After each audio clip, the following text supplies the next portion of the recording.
हिंदू धर्म में किसी भी इंसान का अंतिम संस्कार यानी दाह संस्कार सूर्यास्त के बाद क्यों नहीं किया जाता? क्या होता है उस जीवात्मा के साथ जिसका शरीर रात के अंधेरे में पंच तत्वों में विलीन किया जाए?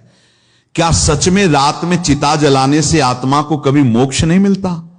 क्या सच में वो हमेशा के लिए प्रेत योनि में भटकती रह जाती है? अगर मृत्यु का समय किसी के हाथ में नहीं है तो फिर अंतिम संस्कार के लिए सूरज के ढलने का इंतजार क्यों किया जाता है? आज हम गरुड़ पुराण के उस गढ़ रहस्य और उस प्राचीन कथा को जानेंगे जो स्वयं भगवान श्री कृष्ण ने पक्षीराज गरुड़ को सुनाई थी। एक ऐसी कथा जो आपको मृत्यु और उसके बाद के सफर की एक ऐसी सच्चाई बताएगी जिसे सुनकर आपकी रूह कांप जाएगी। समय अपनी गति से चल रहा था। एक दिन क्षीर सागर में भगवान श्री हरि विष्णु जो द्वापर युग में श्री कृष्ण के रूप में अवतरित हुए थे, विश्राम कर रहे थे। तभी उनके परम भक्त और वाहन पक्षी राज गरुड़ उनके पास आए। गरुड़ जी के मन में मृत्यु और परलोक को लेकर हमेशा से कई प्रश्न उठते रहे थे। गरुड़ जी ने हाथ जोड़कर पूछा, हे माधव, हे कमल नयन, मृत्यु के बाद मनुष्य के शरीर का दाह संस्कार किया जाता है ताकि आत्मा इस नश्वर शरीर का मोह त्याग कर अपनी आगे की यात्रा पर जा सके।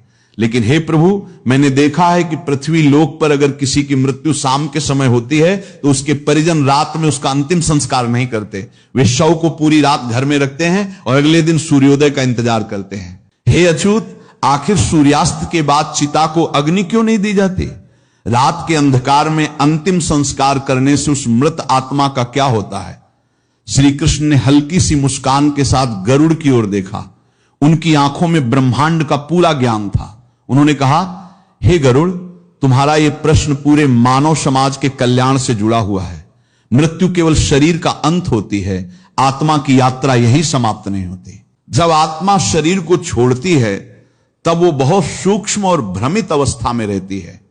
सूर्य देव को इस संसार में प्रकाश और चेतना का प्रतीक माना गया है। ऐसी मान्यता है कि सूर्य का प्रकाश आत्मा को आगे की यात्रा का मार्ग दिखाता है।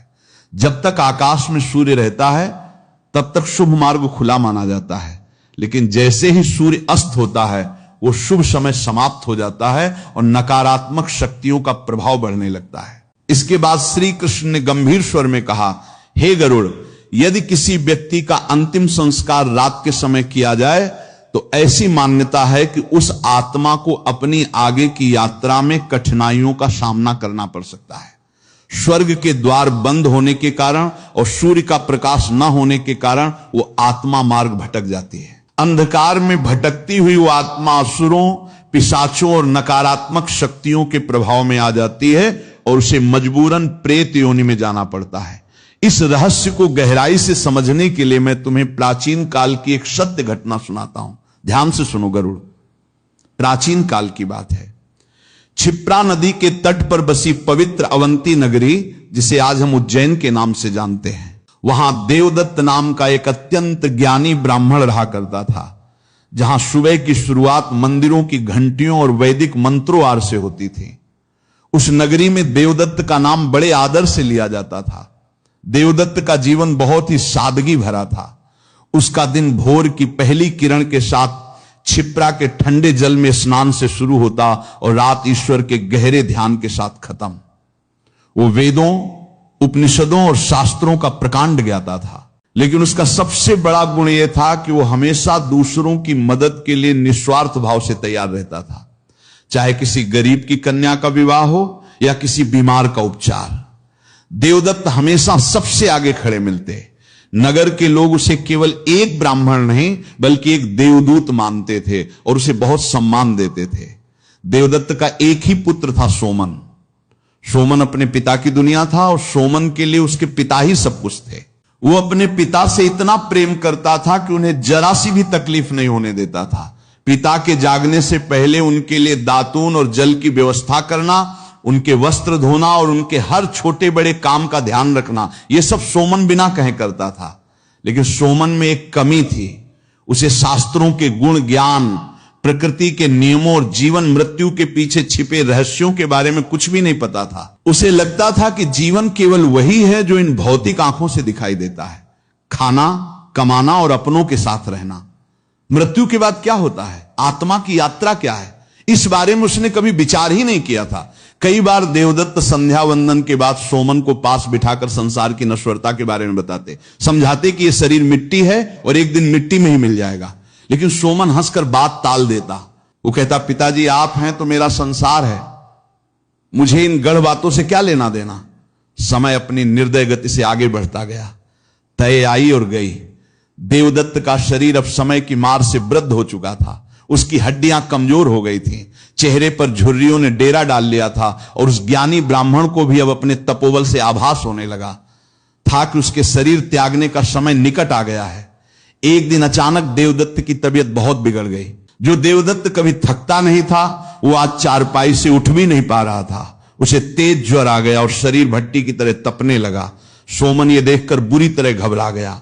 उसकी आंखों के सामने जैसे अंधेरा छा गया। उसने दौड़ धूप कर पूरे नगर के सबसे अच्छे वैद्यों को बुलवाया।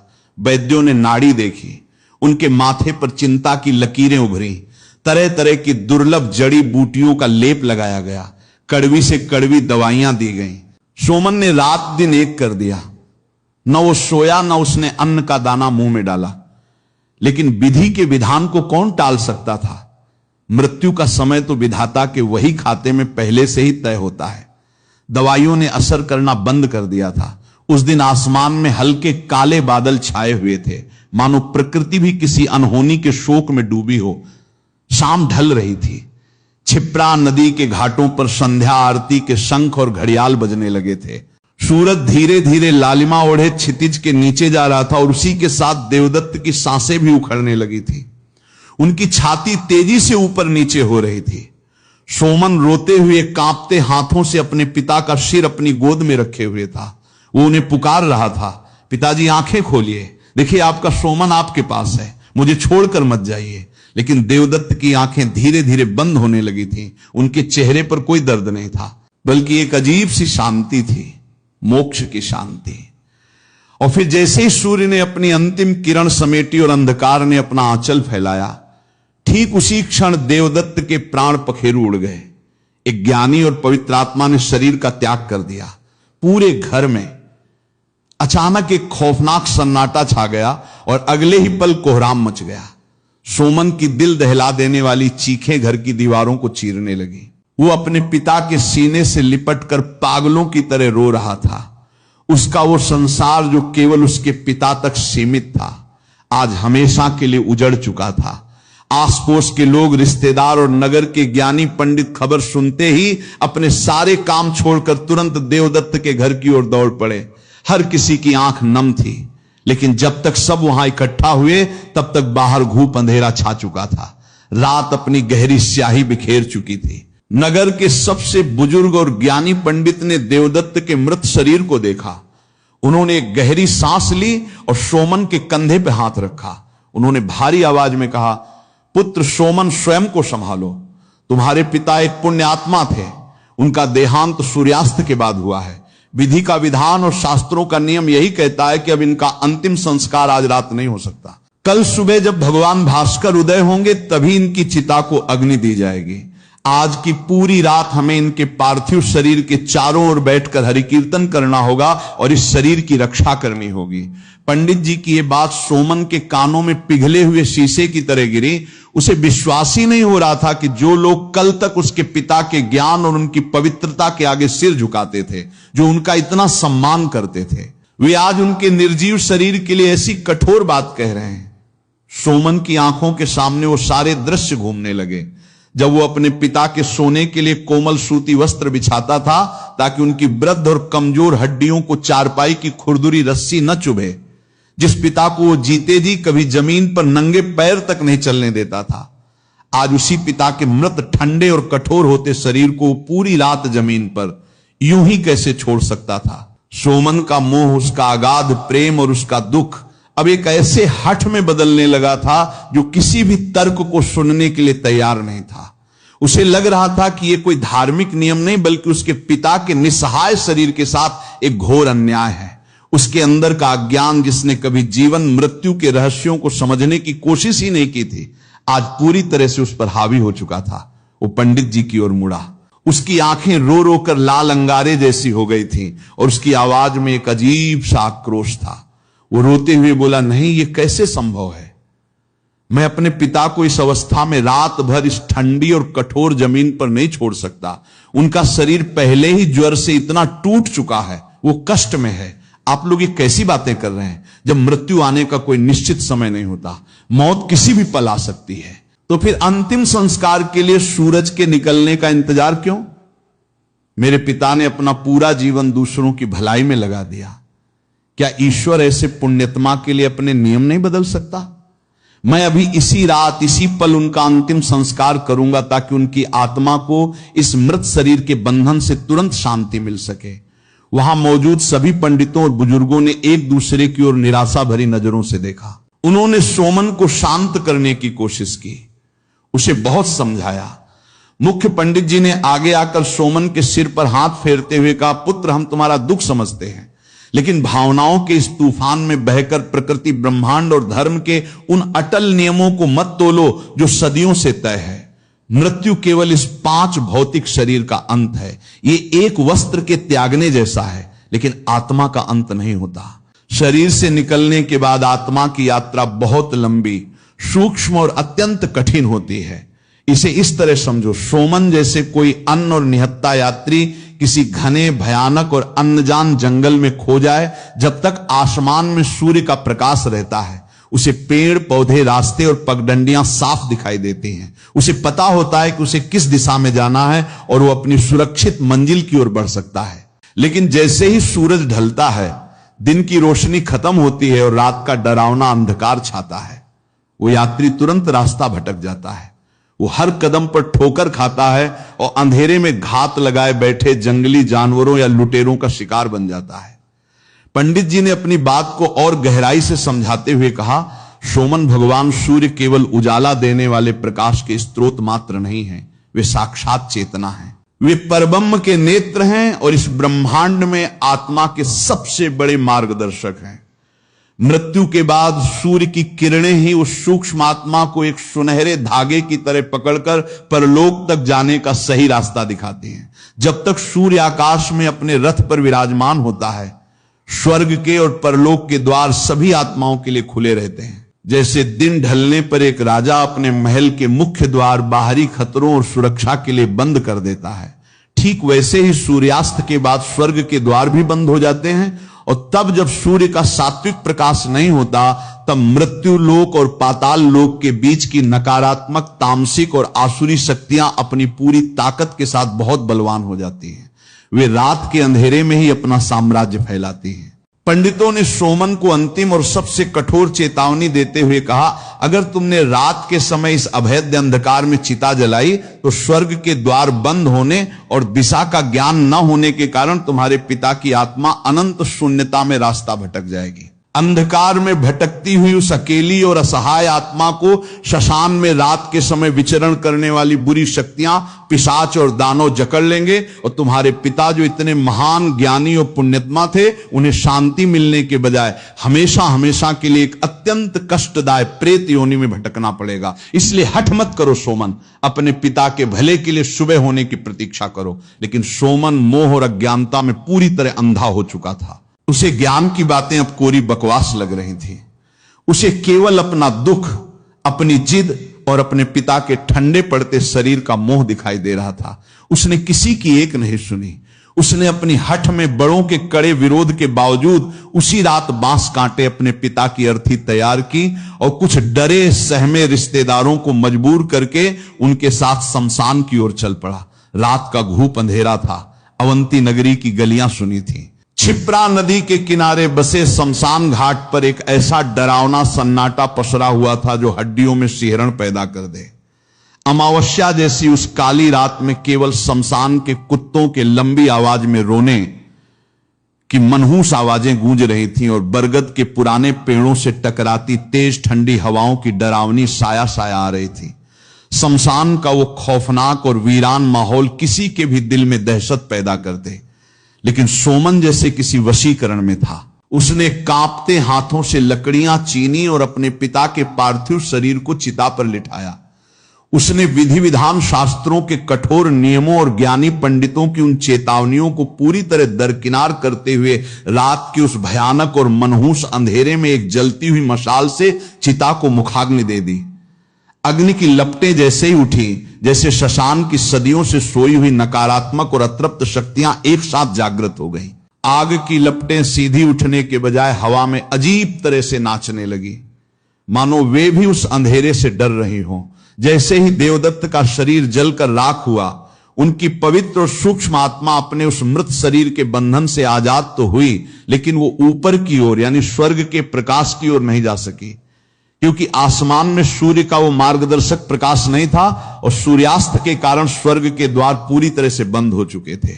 देवदत्त की वो निराकार आत्मा शमशान के उसी घने दम घोट और भयानक अंधेरे में बीच में ही खड़ी रह गई। उसे कुछ समझ नहीं आ रहा था कि उसे किस दिशा में जाना है। यमदूत भी उसे लेने नहीं आ सके, क्योंकि सूर्यास्त के बाद मृत्यु लोक से यमलोक तक जाने वाला वो दिव्य संपर्क मार्ग अंधकार में डूबकर कट जाता है। आत्मा पूरी तरह से अकेली और दिशाहीन हो चुकी थी। तभी शमशान के उस काले अंधेरे में भटकने वाली बुरी भूखी और तामसिक शक्तियों ने उस नई और भटकती हुई पवित्र आत्मा को महसूस कर लिया। उन काली परछाइयों ने देवदत्त की आत्मा को चारों ओर से घेर लिया। वे उसे खींचने लगी। देवदत्त की आत्मा उस भयानक पीड़ा में खींचकती रही, अपने पुत्र सोमन को पुकारती रही, उससे मदद मांगती रही, लेकिन कोई जीवित मनुष्य उस सूक्ष्म जगत की आवाज नहीं सुन सकता था। चिता के पास बैठा सोमन अपने पिता की राख को देखकर रो रहा था, इस बात से पूरी तरह अनजान कि उसने क्या अनर्थ कर दिया है। सूर्य का मार्गदर्शक प्रकाश न मिलने के कारण देवदत्त की महान आत्मा को मुक्ति नहीं मिली और वो अनंत अंधकार में धकेल दी गई। वो प्रेत योनि में चली गई। वो ज्ञानी ब्राह्मण जिसने जीवन भर धर्म का पालन किया, लोगों की भलाई की, आज अपने ही पुत्र की एक हठ और नासमझी के कारण प्रेत बनकर उसी शशान और अपने ही घर के आसपास भटकने के लिए मजबूर हो गया। शशान में चिता की आग अब पूरी तरह ठंडी पड़ चुकी थी। दहकते हुए अंगारे अब राख की निर्जीव ढेरी में बदल गए थे। देवदत्त का नश्वर शरीर उसी राख में विलीन हो चुका था, लेकिन उनकी आत्मा अब उस असीम और भयावह अंधकार का हिस्सा बन गई थी जिसे प्रेत योनि कहते हैं। एक ऐसी दुनिया जहां ना दिन का उजाला है, न रात का सुकून, बस एक अंतहीन और असहनीय पीड़ा है। सोमन भारी कदमों से अपने घर लौट आया। उसके मन में एक अजीब सी परिसंतुष्टि थी कि उसने अपने पिता को उस बीमार शरीर के कष्ट से जल्द आजाद कर दिया है। उसने अपनी जिद पूरी कर ली थी, लेकिन उसे इस बात का जरा भी आभास नहीं था कि उसकी उस एक अज्ञानी हठ ने उसके पवित्र और ज्ञानी पिता को किस घोर नर्क में धकेल दिया है। मोह और अज्ञानता का घना पर्दा अभी भी उसकी आंखों पर पड़ा हुआ था। कुछ दिन बीत गए। देवदत्त के घर में अब एक अजीब सी खामोशी रहने लगी। वो खामोशी जो शांति का प्रतीक नहीं बल्कि एक अन्न देखे डर का एहसास कराती थी। घर की हवा भारी भारी और घुटन भरी लगने लगी थी। जिस घर के कोने कोने में कभी सुबह शाम वेदों की ऋचाएं और हरि कीर्तन गूंजता था, वहां अब एक डरावना और मनहूस सन्नाटा पसर गया था। आंगन के बीचों बीच लगा तुलसी का पवित्र पौधा, जो देवदत्त के समय हमेशा हरा भरा और प्रफुल्लित रहता था, वो अचानक बिना किसी बीमारी या कारण के रातों रात सूखने लगा था। उसकी पत्तियां काली पड़कर झड़ने लगी थी, मानो घर से सात्विकता हमेशा के लिए विदा ले चुकी हो। गौशाला में बंधी गाय भी अब रात रात भर रंभाती और बेचैन रहती थी, जैसे वो कुछ ऐसा देख रही हो जो सोमन की आंखों से ओझल था। रातों को सोमन की नींद अचानक बिना किसी आहट के खुल जाती। उसे अक्सर ऐसा महसूस होता जैसे कमरे के उसी घने अंधेरे कोने में खड़े होकर कोई उसे एकटक घूर रहा है। उसकी रीढ़ की हड्डी में सिहरन दौड़ जाती है। बंद दरवाजों और खिड़कियों के बावजूद घर के किसी कोने से बर्फ जैसी ठंडी हवा का झोंका आता, जो उसके पूरे शरीर को शून्य कर देता। और कभी कभी रात के उस भयानक सन्नाटे को चीरते हुए उसे अपने पिता के खांसने की वही पुरानी परिचित आवाज बिल्कुल स्पष्ट सुनाई देती। वही आवाज, वही तरीका, लेकिन अब उसमें एक डरावनी और दर्दनाक गूंज होती थी। शुरुआत में सोमन ने इसे अपना भ्रम माना। उसने अपने कांपते दिल को यह कहकर तसल्ली दी कि यह पिता की याद और शोक में डूबे, उसके अपने थके हुए दिमाग की उपज है। लेकिन फिर चीजें और भी भयानक और स्पष्ट होने लगी। एक रात सोमन अत्यंत मानसिक थकावट के कारण गहरी नींद में था। तभी उसे एक खौफनाक सपना आया, जो सपने से ज्यादा एक डरावना सच महसूस हो रहा था। उसने देखा कि उसका पिता देवदत्त एक ऐसे घोर और अनंत अंधकार में फंसा हुआ है जहां प्रकाश की एक किरण तक नहीं पहुंच पा रही। देवदत्त का वो शांत और तेजवान चेहरा अब भयानक दर्द, भूख और यातना से विकृत हो चुका है। उनके बाल बिखरे हुए हैं और वे भटकी हुई डरावनी और विभत्स आत्माओं की एक विशाल भीड़ के बीच असहाय खड़े हैं। देवदत्त बुरी तरह रो रहे थे। उनके आंसू रुकने का नाम नहीं ले रहे थे। उन्होंने अपनी लाल और धनंसी हुई आंखों से सोमन की ओर देखते हुए एक ऐसी दर्द भरी आवाज में पुकारा जो सीधे सोमन की रूह को चीर गई। पुत्र सोमन, तुमने ये क्या किया? तुमने मेरे पार्थिव शरीर को रात के उस अपवित्र अंधकार में अग्नि क्यों दी? तुमने अपनी झूठी ममता में मुझे स्वर्ग जाने से रोक दिया। देखो मेरी ये दुर्दशा, मैं इस अंधकार से, इस भूल भुलैया से बाहर नहीं निकल पा रहा हूं। मुझे भयंकर भूख लगती है, लेकिन मैं इस योनि में कुछ खा नहीं सकता। मेरे कंठ प्यास से जल रहे हैं, लेकिन मैं एक बूंद पानी पी नहीं सकता। मुझे मुक्ति नहीं मिली है। सोमन, मैं प्रेत बन गया हूं। ये आसुरी शक्तियां मुझे खींच रही हैं। मुझे बचा लो पुत्र, मुझे इस नरक से आजाद करो। पिताजी सोमन एक भयानक चीख मारकर अपने बिस्तर से उठ बैठा। उसका पूरा शरीर ठंडे पसीने से लथपथ था। उसकी सांसें धोकनी की तरह तेज चल रही थी। आंखें फटी की फटी रह गई। उसे स्पष्ट रूप से महसूस हुआ कि उसके कमरे का तापमान अचानक बहुत गिर गया है। हड्डियां कंपा देने वाली ठंडक वहां फैल गई हैं और कमरे में ठीक उसी समय कोई अदृश्य शक्ति मौजूद है जो अत्यंत कष्ट और पीड़ा में तड़प रही है। उस रात के बाद सोमन की रातों की नींद पूरी तरह उड़ गई। उसकी आंखों के नीचे गहरे काले घेरे पड़ गए। रातों का डर और पिता की उस दुर्दशा के विचार से उसका स्वास्थ्य दिन ब दिन गिरने लगा। घर की बची खुची शांति भी पूरी तरह नष्ट हो गई। अब उसके अज्ञान का पर्दा पूरी तरह फट चुका था। उसे समझ में आने लगा था कि पंडित जी की वो बातें कोई अंधविश्वास या ढोंग नहीं, बल्कि एक एक अटल और कठोर सत्य थी। उसे अपनी उस भयानक गलती और हट का गहरा एहसास हुआ जिसकी इतनी बड़ी और खौफनाक कीमत उसके निर्दोष पिता चुका रहे थे। अगली ही सुबह आसमान में सूरज की पहली किरण निकलते ही सोमन पागलों की तरह नंगे पैर भागता हुआ उन्हीं बुजुर्ग और ज्ञानी पंडित जी के घर पहुंचा जिनकी बात और चेतावनी उसने उस मनहूस रात अहंकार में ठुकरा दी थी। सोमन बिना कुछ सोचे समझे